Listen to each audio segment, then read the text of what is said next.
for the gays for Trump. Woo! Thank you so much, man. And now I'm going to do the world's shortest introduction because this man needs no introduction whatsoever. The world's most dangerous faggot.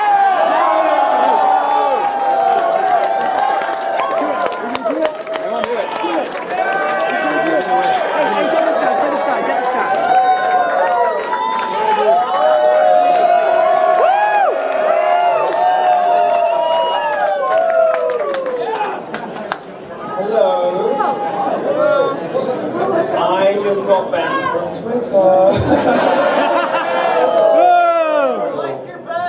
We love you, Milo. It's both functional and stylish. It's also fucking hot. Yeah. Maybe later. Yeah. If you're black.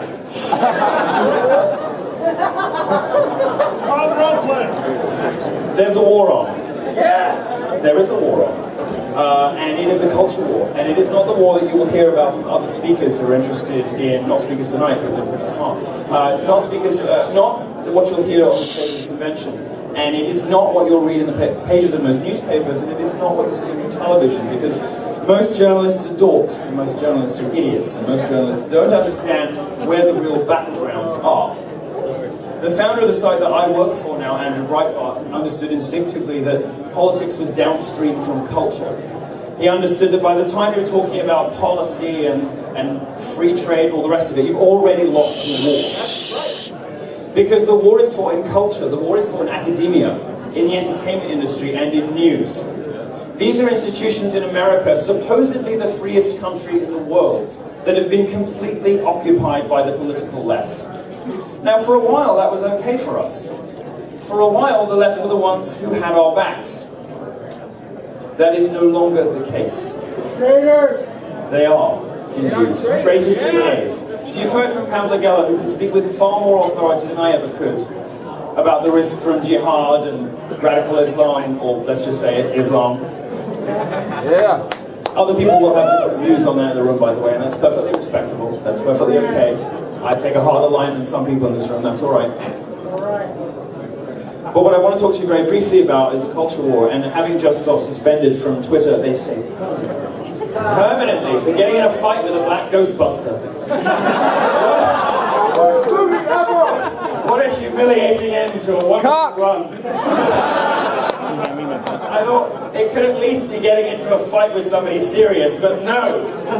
No. It was the tertiary star of a fucking terrible feminist flop. It's cancer. Of course, although the left is good at occupying cultural institutions, it's never been very good at short-term tactics. We've always been better at that.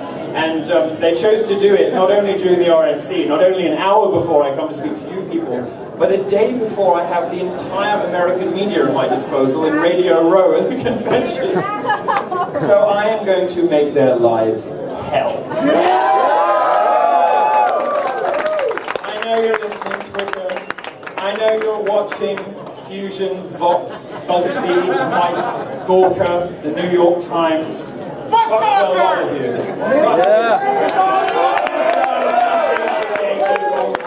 You have done nothing for gays. While you were busy hectoring and bullying and nannying us about transgender pronouns, you completely forgot that politicians in this country, Democrat politicians, were welcoming in a religion that wants us dead. They were welcoming in movements and belief systems that are completely incompatible with the Western way of life, with modern, Western, capitalist, liberal democracies. The only systems under which gay people are happy and successful and have rights. The only systems under which women are happy and successful and have rights. The only systems under which ethnic minorities are happy and have rights. This is the only system that works. Nothing has been devised. USA. And if the left wants to turn New York into Raqqa, it's got a fight on its hands because they're going to have to go up against the gays first.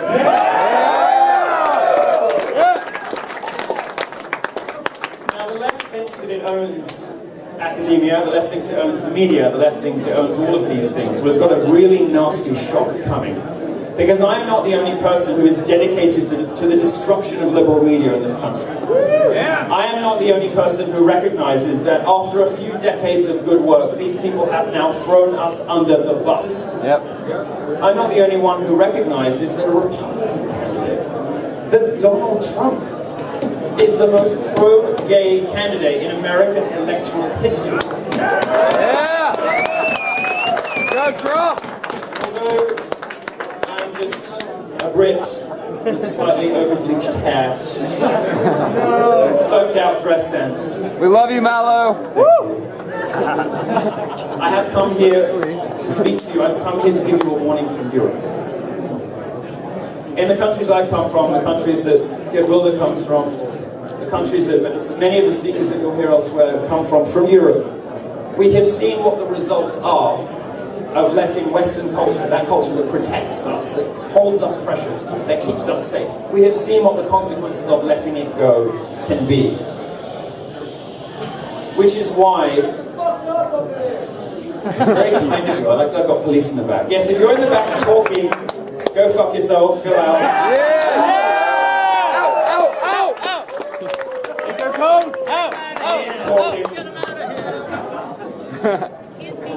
We have seen what the results of those odious decisions are, which is why next week I'm going to Sweden. Yeah! And in Sweden, which has the humiliating distinction of being the rape capital of Europe, thanks, of course, to Islamic immigration, what else? Where Islamic immigration isn't just hurting gays, as it is in Orlando, but it's hurting women more than anything else. And I will be leading a gay pride march through the Muslim ghetto in Stockholm. Yeah!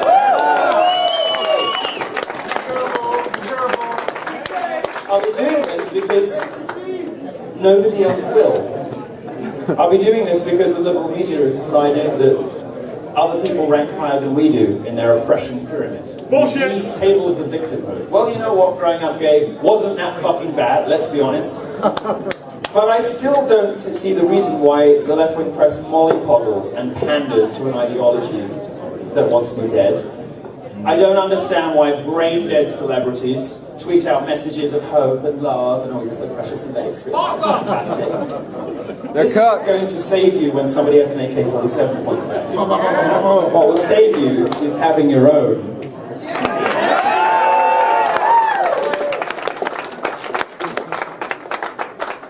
So I'm going to go to Sweden, and I'm going to ride in on a horse. Why wouldn't I? It's a Western country, I can do what I like. I'm going to ride in on a horse. There'll be 20 people behind me in V formation with flags at my face.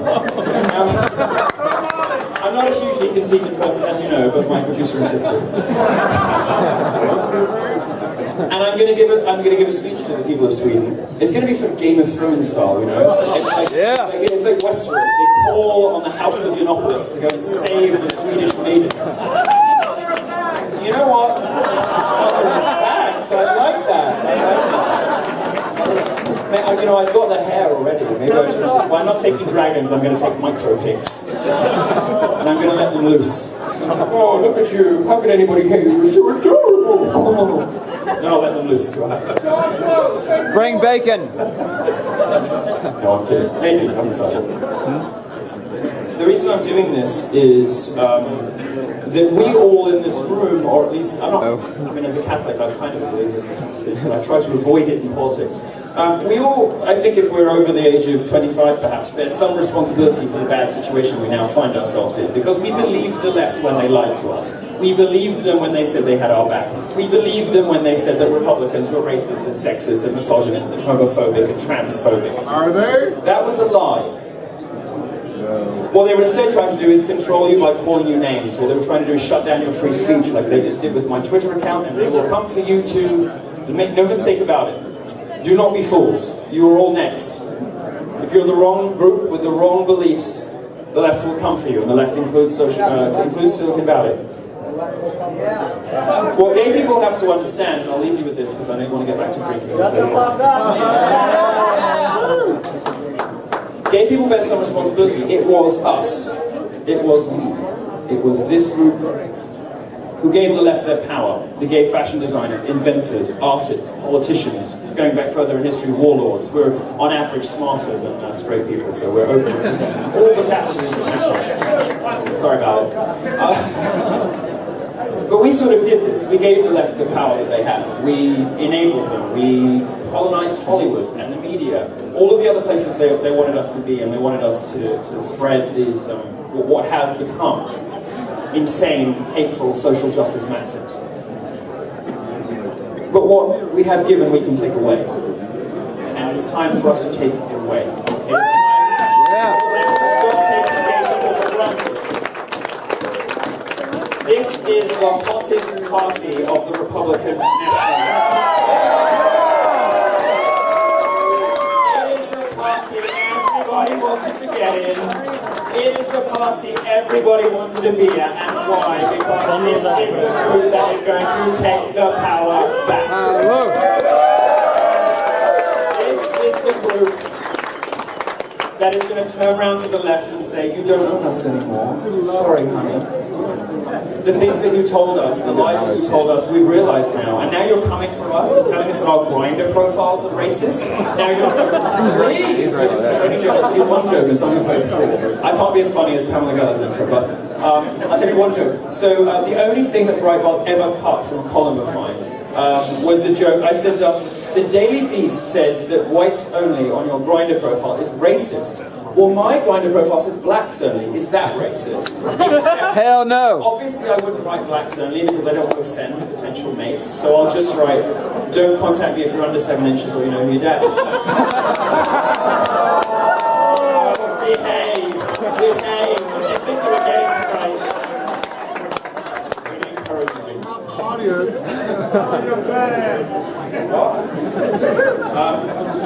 It is time for us to speak with one loud, clear voice and say no more. The left's stranglehold on homosexuals is over. Yep.